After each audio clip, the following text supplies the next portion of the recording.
Good evening, good night, good morning, wherever you are. So good. Hello? Can you hear me? Yes. Okay. Yes, it's all good. Good. I heard somebody say hello. So as long as you can hear me, that's the best thing. So how is everyone doing? It's cold in Ukraine. We're sending our thoughts and love to everyone there, that they have enough heat and electricity and safety to get through. We understand we have some translators from Ukraine who help Geshe Michael, and they are using their precious 2 hours of electricity a day to charge their computers so they can translate. So that's a great gift. And we're in the middle of Lunar New Year celebrations. So I hope everyone's celebrations are going well. It is also Lent for the Christians and Ramadan for the Muslims. So a very sacred season. So let us honor that. And I wonder if there are any questions so far that any burning questions anyone has about what we've done so far. Always feel free to ask. And just tell me, is everybody doing coffee meditation because you are studying Sanskrit? Yeah? Okay, I see some smiles, some hearts. Good. Make sure don't waste it. All right. Okay, Marina can show us the beautiful title slide with the lotus on it, or Amirta. I'm not sure who's in charge here today. While we do a few recitations so we can appreciate this beautiful artwork and the name of our class.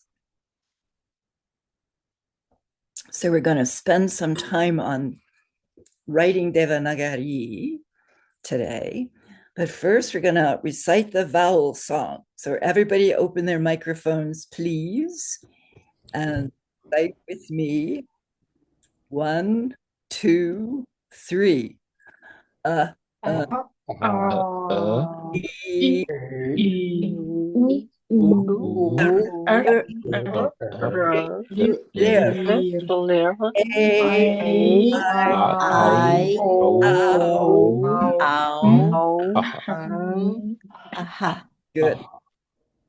Good. Sounds like everybody is internalizing that nicely. Now we'll recite the main 25 consonants from memory, or just as a call. Well, let's do it together, like a mantra. So on the count of 3, 1, 2, 3. Ka, ka, ga, ga, cha, ta,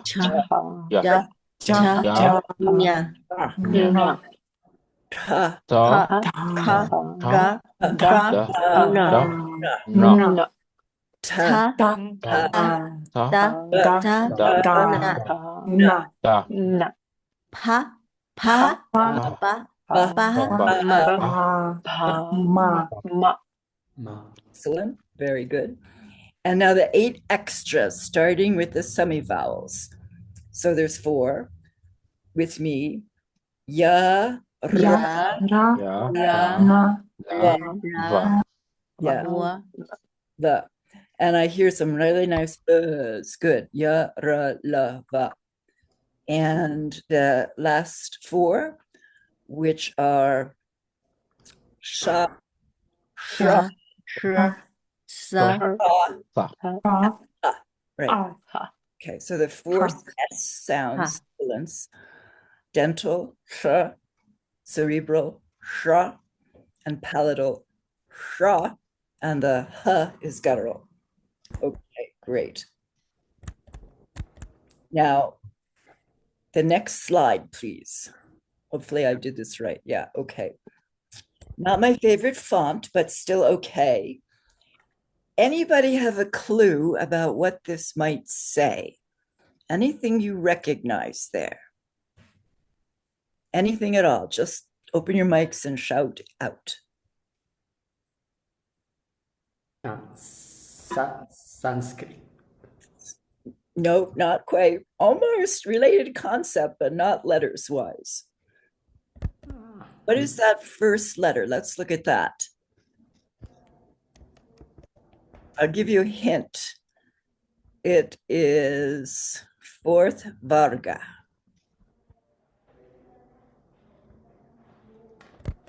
It's not ta. What is it? It's not ta. It's Da. Da. da. Da. Da. Fourth Varga, third letter. Soft, unaspirated. Okay, let's have the next slide. This is Devanagari. Devanagari. Perfect. So whoever said Sanskrit was not off conceptually, because we write Sanskrit in the Devanagari alphabet, or as one will tell me, is Abugida. But it's nothing like Sanskrit in the written form. Let's have the next slide. So we're going to use this Devanagari writing to understand more about vowels. So I gave this slide the title of Funky Vowels. Funky is an Americanism, which means strange, unusual, quirky, in a stylish, odd way. So I use this to describe the vowels because the way we write them is an art form in and of itself. And we'll go through that right now. Of course, the consonants are art-like as well. We've talked about and practiced ourselves. We got a sense of how much like calligraphy they are. But thinking about the vowels, remember the way we learned them? Let's go to the next slide. Here they are in the order of the vowel song. So let's say it one more time. You can't say it too much. Open your mics and let's say, and look at the letters as you say them from left to right. I,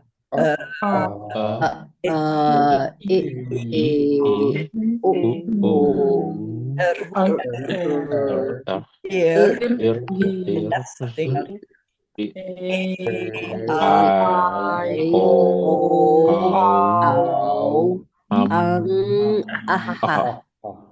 Perfect.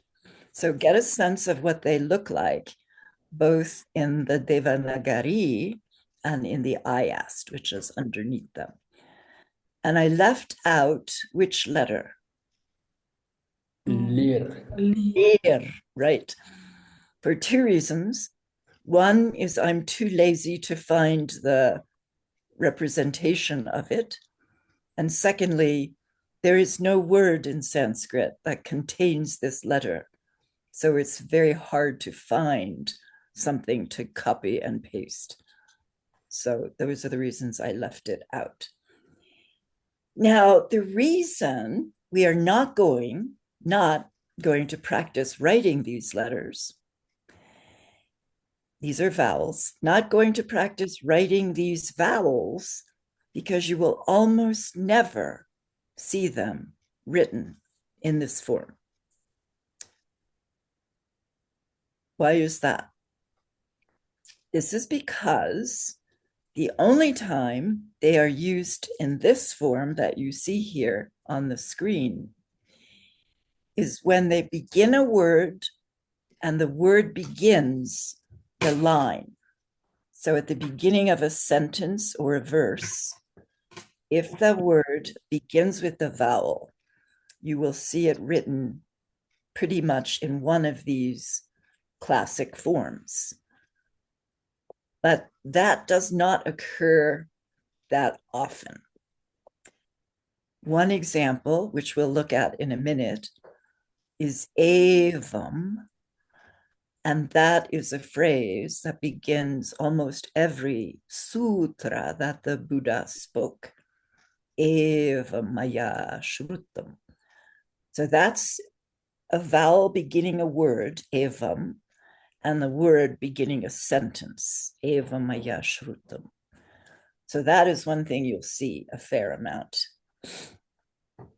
But you will remember in Sanskrit, we keep writing all the words in one unbroken string until we come to the end of the paper. So we don't typically separate the words. So they won't tend to begin with vowels because they'll all be mushed together. Mush is a scientific term meaning mixed up. That's a joke. It's a slang word. Okay. A question, Christina. Yes. The sound Om is written in Sanskrit? Yes, in Devanagari. In Devanagari. It is Sanskrit. And it is, go ahead. Yeah, no, so it is the A is the Om, right? It's like the beginning? If you were to write Sanskrit as a word, which vowel would you choose to write it of these here that you see? Oh, the O. O. Not the O. The next one. The O. The ow. The ow. Now you might see it written as Om from time to time, because most people don't understand that bija syllable, and we went over bija syllables in an earlier class. They are the sacred mantra syllables that cannot really be explained grammatically. Most people would not understand that sacred aum contains all the letters, because it really goes through well, not the errors and the letters, but all of those softer vowels. It's a combination of everything from to I, u, a, I, o, ow. So it's ow. Oh, okay. So most correctly, two things. You would choose the ow, and then you would put the next one, the anusvara. You would put an anusvara on top of it to give it that nasalized sound. Aum, right? Okay. But the second point I want to make, because it is such a sacred, amazingly special bija syllable, this is in both the Hindu and the Buddhist traditions. There is a special way of writing it. So 90% of the time, maybe 95% of the time, you will not see it written utilizing this ow. Next week, I'll show you the om, which you will be familiar with, I bet, because you have seen it. It's more like a circle with a tail and then a little dot, circle dot on it. Yeah, there we go. Thank you. Marco put it in the chat. Yeah, it's like the beginning of a with a little tail and a circle, and then what's called a lunate anusvara. It's shaped like a moon on top of it with the dot.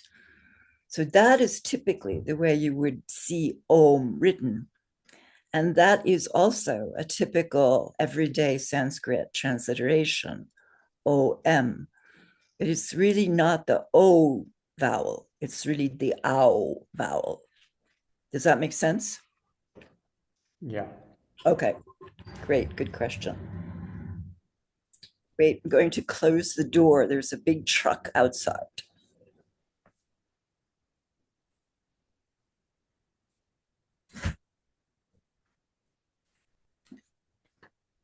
Okay. So you won't see these forms very often, and we'll discover in a minute what you will see instead. Let's try the next slide, please.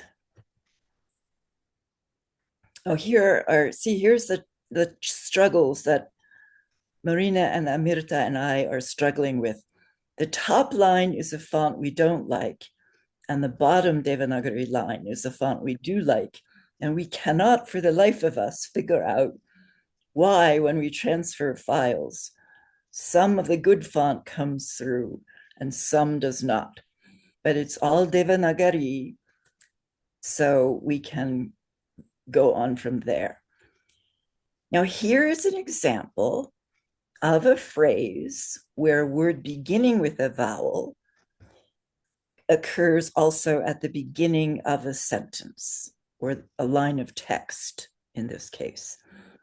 So the standalone form of the vowel would be written in this case. So if you look at the top line of Devanagari and then compare it to the second line, which is I asked, the line says evam maya shrutam. So that is evam maya shrutam, evam maya shrutam. Everybody say that with me. Open your mics and we'll recite that. Evam maya shrutam. Evam has 3 beats. Evam. Everybody say Evam Maya has 3 beats. shrutam. Only has 2 beats. Shrutam. Okay, so how many long vowels in this phrase? 2. 2. Good. Yeah, 2. Yes, two long vowels, exactly. And look at the top line of Devanagari. Do you recognize the first letter in this line compared to the vowels written underneath? And there's only a section of the vowels, not all of them. Which one? A. Yeah, so there it is. Let's look at the next slide. It's the A.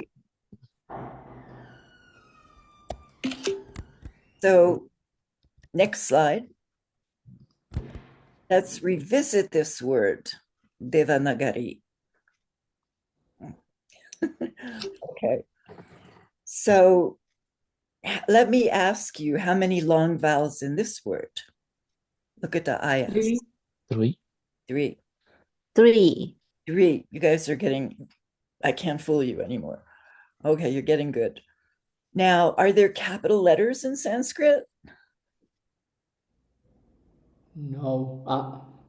I don't think so. No, you're right. There are none. I capitalized Devanagari because it's a proper name in English, the name of an alphabet or abukida, just as we would capitalize a Roman alphabet or Cyrillic alphabet. But there's no such capitalization in Sanskrit. So let's break down this word. Any letters you recognize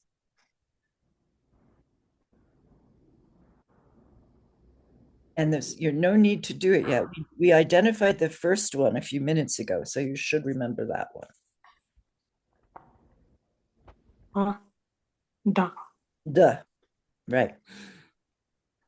And how many vowels in Devanagari? 5. 5. 5. So 5, correct. So some of these characters are vowels and some of them are consonants. And we need now to learn to tell the difference between vowels and consonants. This is one of the reasons I asked you once or twice to do an exercise to write the consonants out so that you would start to become familiar with them. And this is exactly the reason why I said that we would not learn to write the standalone forms of the vowels, because you don't see any of those vowel forms in this piece of writing, correct? The vowels we just looked at do not appear in this line of Devanagari, even though we know there are 5 vowels in this word. So where are they? This is part of the challenge and the fun of Sanskrit, is figuring out what all these letters are and which are which and how they change from writing to writing. So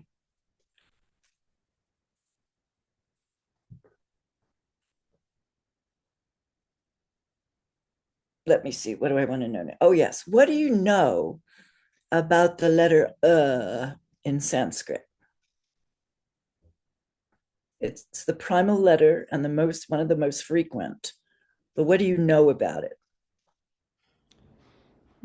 That if it doesn't show any vowel, so the first option would be the O.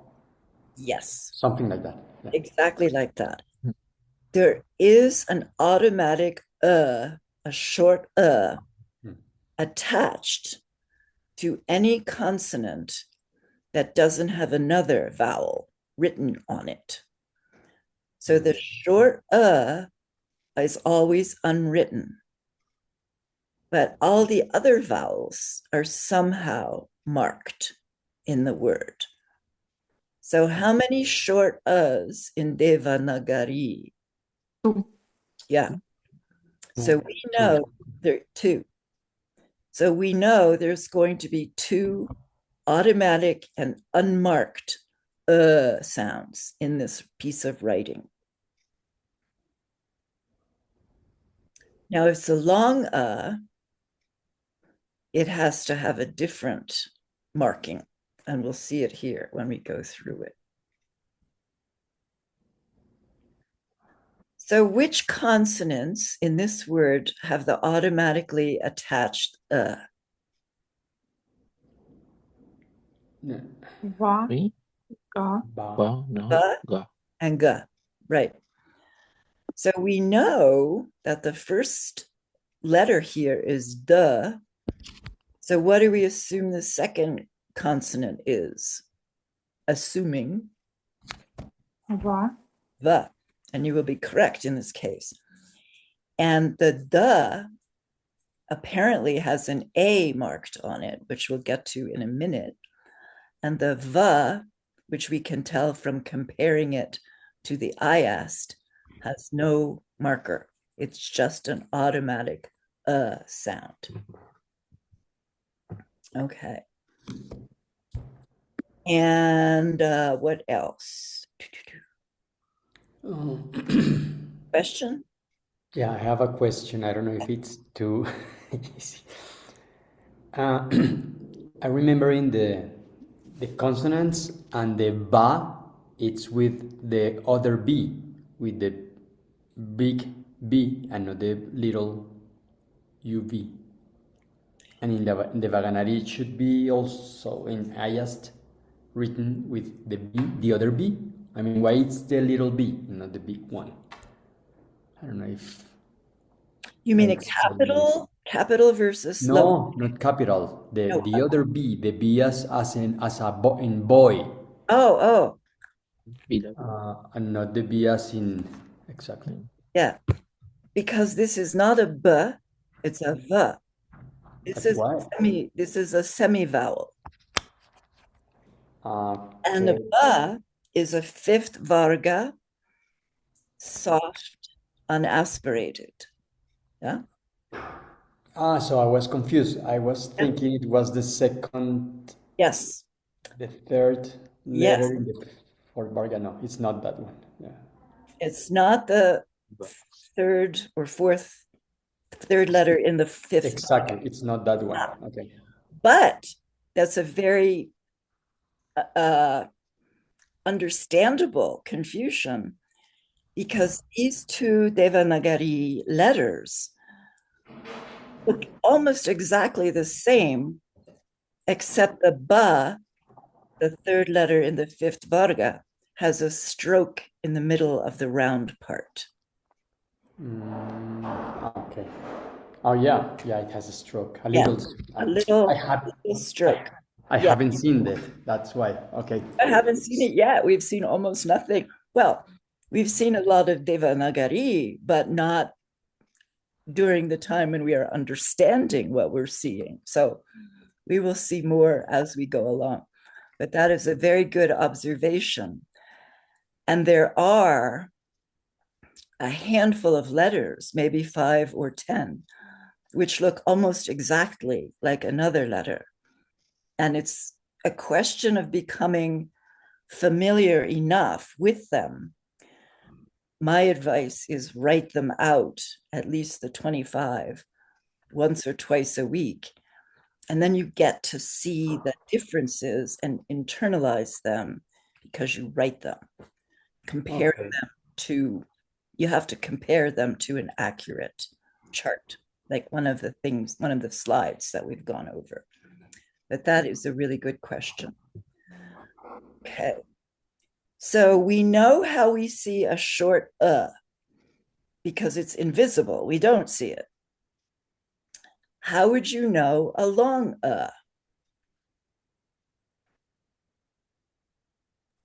That vertical thing.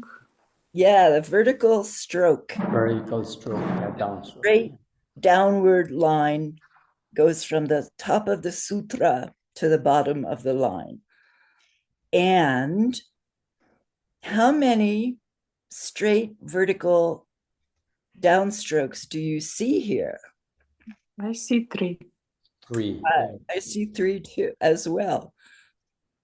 One of them is a long one of them is part of a consonant, and one of them is another vowel, not a long So we're going to learn about that in a minute. But let's just guess. So knowing that the first letter is a D and seeing in the ayas that its vowel is A, how would we deduce that we write A?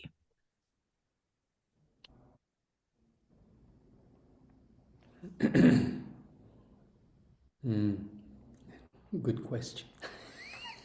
What is there?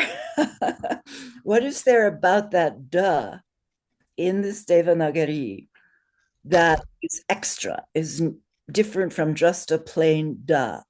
Is there any mark around it that you see? On the top, there's The some mark on the kind of top. hook or whatever. Yes. I call it a feather Okay, a Oh, feather. feather. Yeah. because it's open and it's leaning always to the left, which doesn't mean a feather does that, but Devanagari feathers lean to the left. And that is the way we mark A when it occurs in a real word. So it looks nothing like that A in Evam Maya Shrutam, but it's the same letter. So in Sanskrit, in Devanagari, when you have the letter A, A,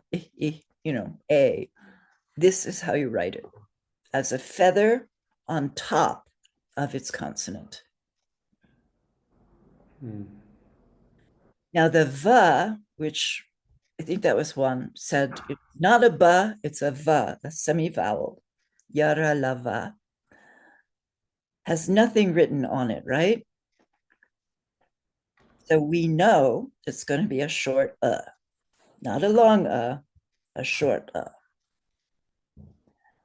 What about that next letter? What do you notice about that? Anything or nothing? Look at the IS so you can get a hint. Is an N in the fourth Varga? No. Fourth Varga, na. And it's written with that downstroke, which is attached to that little hook. Okay. So that's part of the letter na. So that's not a standalone downstroke. But what comes after that? The ga. Not yet. Not yet. Vertical stroke. What Yes. shows the long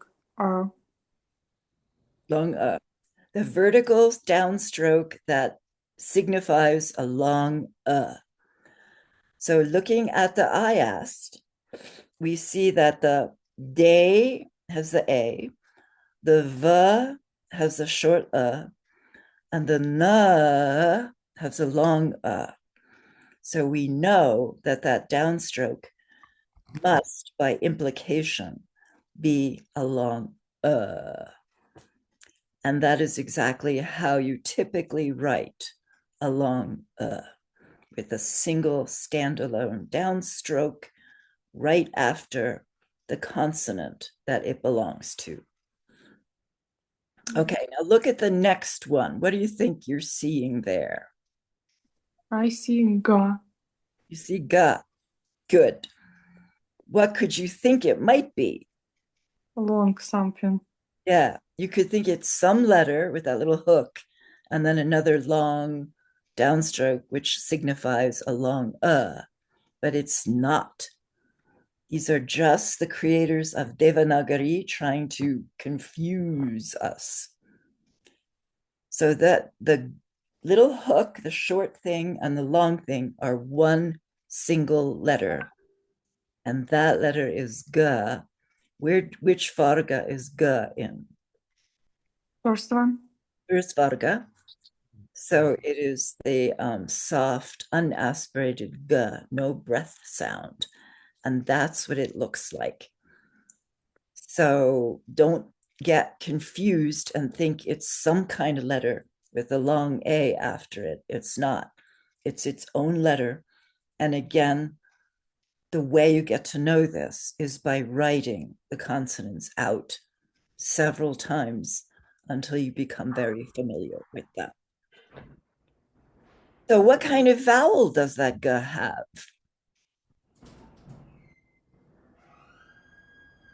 Just that automatic Automatic right. And we can tell that at this point from two ways, in two ways, because we look at the IAST and we see that it has a short attached to it. Or we now can look at the Devanagari and see that there is no other mark around it that could indicate something different. The D has a mark on top of it, and the N has a mark after it. So those are markings of non-short vowels. But the G has nothing, so it is a short Okay, now what about the last letter? What letter is that? would be ra. Ra. And what kind of letter is Ra? Is it one of the main 25 consonants? No, it's a Semi-vowel or semi-consonant? yeah. And I should be consistent, but I'm not. So I sometimes call them semi-vowels and sometimes call them semi-consonants. But the grammars do the same. I mean, one grammar author will probably stick to one, but another grammar book might call it the other. So they're both, let's put it this way, neither is incorrect. Okay. So does this have some kind of vowel? And if so, what?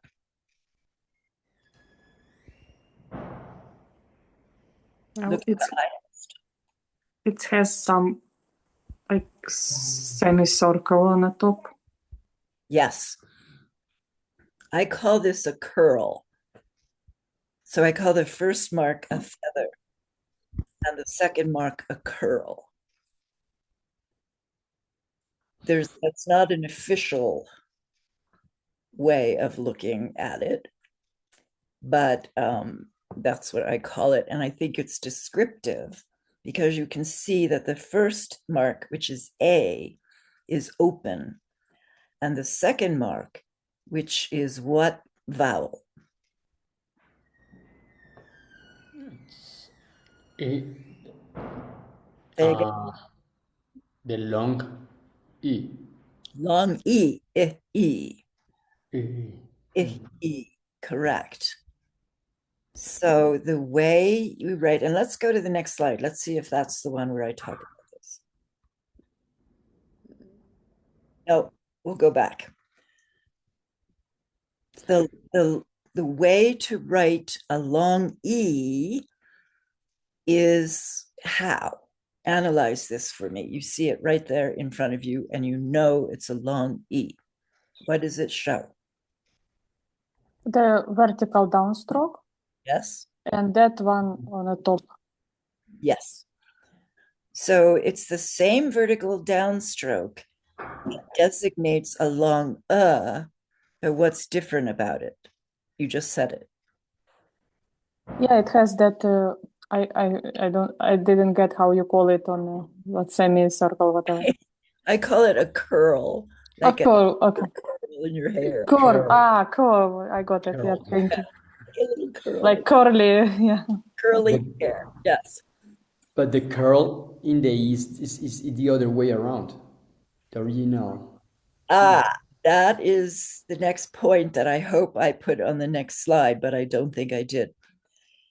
The curl connects the consonant to the E or the I, but it depends what direction it goes. Let's go to the next slide until we find the right one.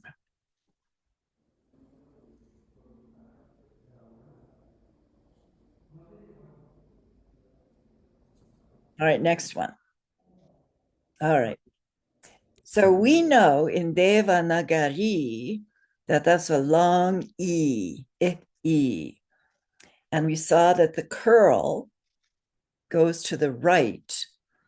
And we saw that the downstroke is connected to the ra in this case because it's ri.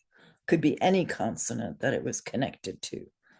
But if it's to the right of its consonant and connected with that curl, it's a long E. Here is an example of a short I. And what do you notice about this word? First of all, let's begin with the first letter. What is the first letter? Ma. Ma. Not ma. Ma. Ma. Good. Ma. And what vowel does it have? Should have automatic A, should have. What kind? Short, right. And how do we know it's short? It's actually that vertical downstroke confusing me a little bit. Yes. Exactly. Because it's not necessary. Yeah. Right. Well, we don't have any long vowel mark on transcribation.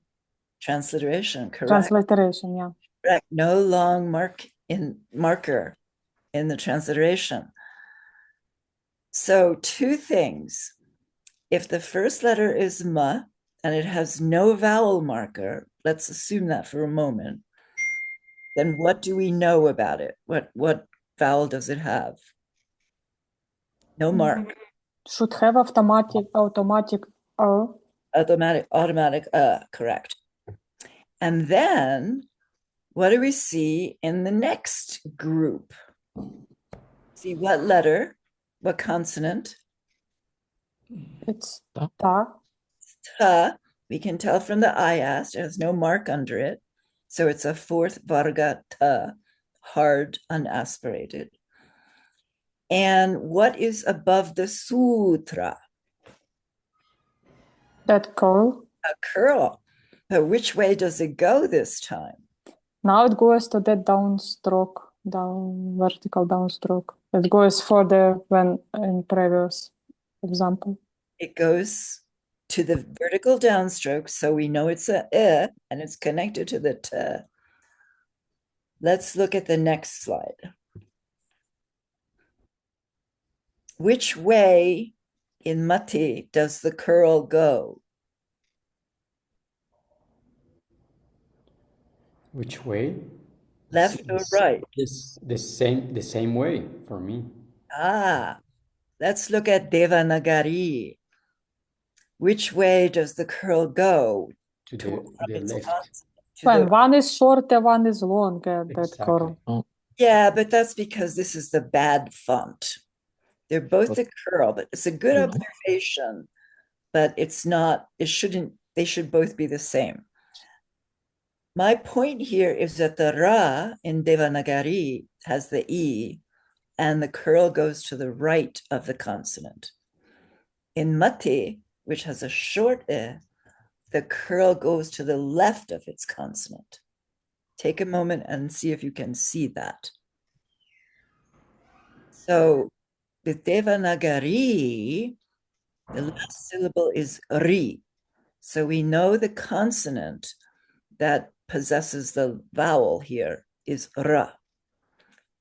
And we know what the ra looks like. It's the last, next to the last mark in Devanagari. And it's attached to its downstroke in the right hand direction. To the right of the ra is the downstroke. In mati, the downstroke indicates short in this case, is to the left of its consonant, which is ta. Does that make sense?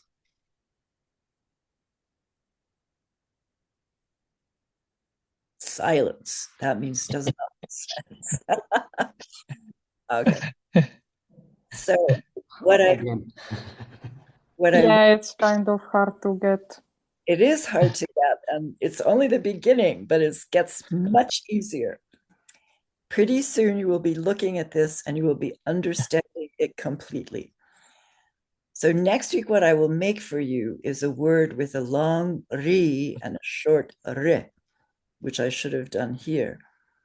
And you will see that the downstroke appears in a different position for a long E versus a short E. For a long E, it comes after the consonant. Yes, I think so. I know what that 0 is, Marco, but I have to think about it.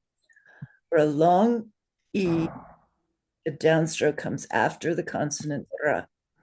If it was a short re, the downstroke would be in front of the consonant r. So ri is after, r is before. Maria's got it. And the way you tell that it's not some other kind of downstroke is because the curl above the sutra connects it to its consonant. The curl goes to the downstroke on the right if it's a long E, but the curl goes to the downstroke on the left if it's a short E. So mate, if it was a long mati, that stroke would be after the ta with the curl going that way. Mm-hmm. But this is a short E. So the downstroke is in front of the ta and the curl goes to the left. Mm-hmm. Thank you. I got it. You got it. Okay. So we know that curl does not go with the ma. How do we know that?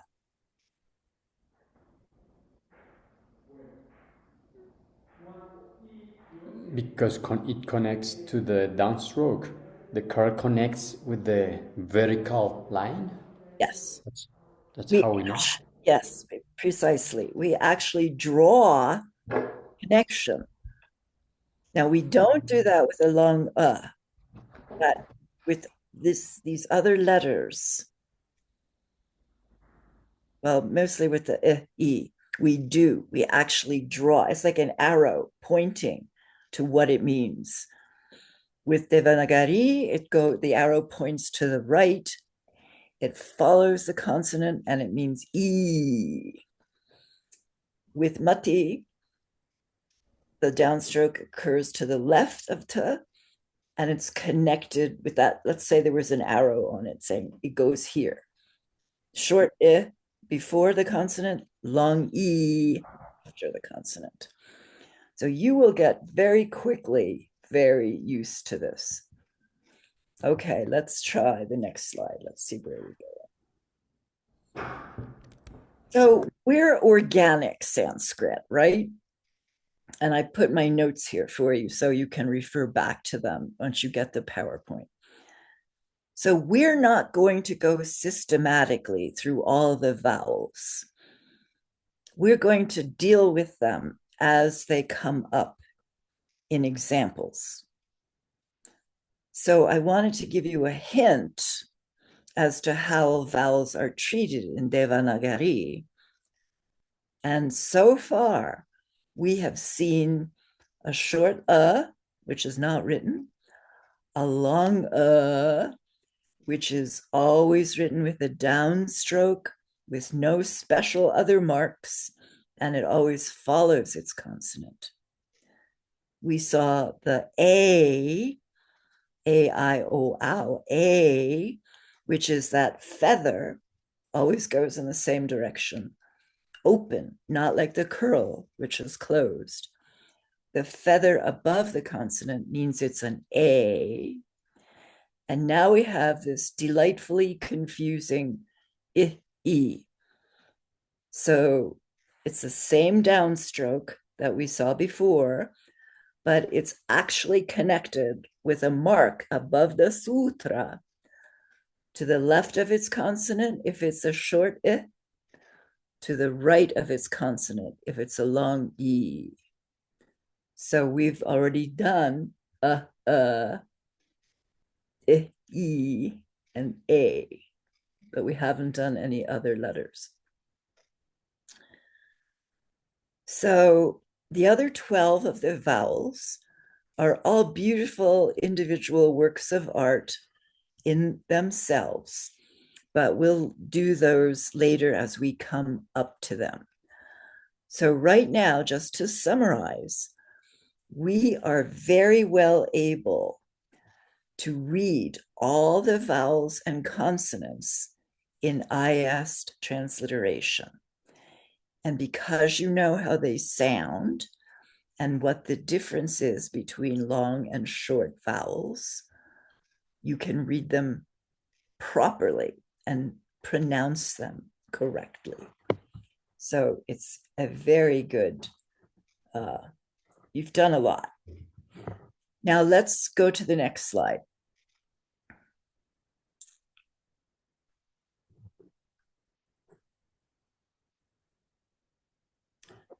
So in Devanagari, for the most part, the consonants themselves, now we've moved from vowels back to consonants. The consonants themselves look very much like the forms we've learned. There are a number of exceptions, but usually they look like the ones we learn. And what makes them a little bit changeable sometimes is this feature of Sanskrit that we have called compound consonants, where two consonants are squashed together and melded. Their forms are mixed so that there's aspects of one letter's form mixed or melded to aspects of another letter's form. So in Sanskrit, you can have two consonants compound, three consonants compound, even four consonants compound, but that is rare. Four is rare. Two is fairly common. Three you will see from time to time, and four once in a while. But the compound consonants can be unique in shape. And we have had two of them earlier in our classes when we said there might be 10 extra consonants, the 4 semivowels, the 4 sibilants plus h, and the ksha and the jnya. So I just wanted to take a moment and show you what they look like and how they are combined and why they are not easy to figure out unless you sort of memorize them. Let's take a look at the next slide and see if my markings came through. No, it didn't. Okay, never mind. We'll go back. I had initially put little purple lines that show you that the top left ksha goes to the 2 consonants that I've put underneath. The ka, which is what varga? The first. First varga. It's actually the first consonant letter in the Sanskrit alphabet, which is important if you're looking things up in the dictionary. All the vowels come first in alphabetical order. Then the first consonant is ka. So that's a ka, and then it's combined with what letter? You can see it in the I asked. Shra. Shra. And what is shra? Hmm? Say again. Yeah, cerebral. And you know that because The 90, little dot yes, the little dot underneath. under. Mhm. Yeah. And we found last week that the vowel r, which is cerebral, has a dot under it. But the consonant ra, the semivowel consonant ra, does not have a dot under it, just because there's no other letter in Sanskrit to confuse it with. So that's the one exception.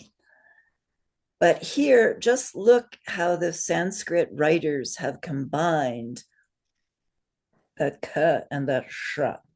If you didn't know what that was, you would really not be able to figure it out. But that's the way a ksha looks. And last week we had the word kshante, which is a great example of this letter. Kshanti means peace. Oh, there it is. Yeah, there's my little squiggles. Not very important, but helps you to see what goes with what. Now, the second compound consonant there is a j and a n. Now, what varga is j? Second. Yes, it's a palatal. And what varga is n? That n. Same. Same. Second varga. So the first combination is a first and a third varga combination. And so we can see that it doesn't matter which vargas the consonants come from. They can be combined, mixing vargas at will. So the j and the n combine to make a sound jn. So it's worth looking at for several reasons. One is when you see a letter that you don't know because you haven't written it out in your practice, it's probably a combined consonant. And secondly, what about the vowel situation in a combined consonant? What is characteristic of a combined consonant in terms of its vowels? I mean, they don't show long A. That the first one doesn't have automatic R. It doesn't have a what? Like ksha, but the only one R appeared after, and the first one loses its own. Yes, exactly my point. In a combined consonant, in a combined consonant, no intervening vowel occurs between those two. So they become a unit that is undividable, indivisible. No vowels come between the 2 or 3 consonants in a compound, but they all do have the automatic end of the compound. So if there were 3 letters, like I can't think of one right now, but I'll find some examples. If there were 3 consonants, that would be 3 consonant sounds that you would have to say together with no intervening vowel. So there are no vowels in between the 2 or 3 or 4 consonants, but there is an automatic at the end. Okay. All right, we have a few minutes left. So I'm going to invite us to look at the next screen and see if you can find some paper and pencil. And let's try going through as many of these as we can, writing them out in Devanagari. So take a few minutes and just look at this chart. I don't know if we can make it any bigger, and write them out.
Okay, I didn't give you too much time, but I hope you got some practice in. And I just wanted to point out, depending on how far you got, that in the 4th and 5th vargas, there are several letters that break the sutra. So the sutra doesn't go all the way across for those letters. And actually, the ksha that we just saw also breaks the sutra. So don't be surprised if that happens, and it will help you to tell which letter you're looking at. Well, I think that's it for today. Thank you for taking Sanskrit. It's amazing. And rejoice tonight, coffee, meditate. I invite you all to sign up for the Bridge to the Diamond Way 5, which is starting March 4th. You can do that online. And I had mentioned that I wanted to be sure that our Sanskrit class would not conflict with any Geshe Michael teaching. And I did check the schedule. And there, thank you, Marina. And it doesn't. So here is the URL. I didn't make it a link, sorry. Go to asianclassicsinstitute.org and you can probably find it, although I think they're changing it now and it's asianclassics.institute. Anyway, it won't conflict with our class, so we'll have our class next week as usual, and we will cover the topic of M's and N's. So that will be very interesting. Thank you all for attending, and I'll see you next week. Bye for now.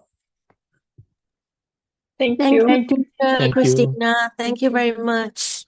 How do you say thank you? Next time.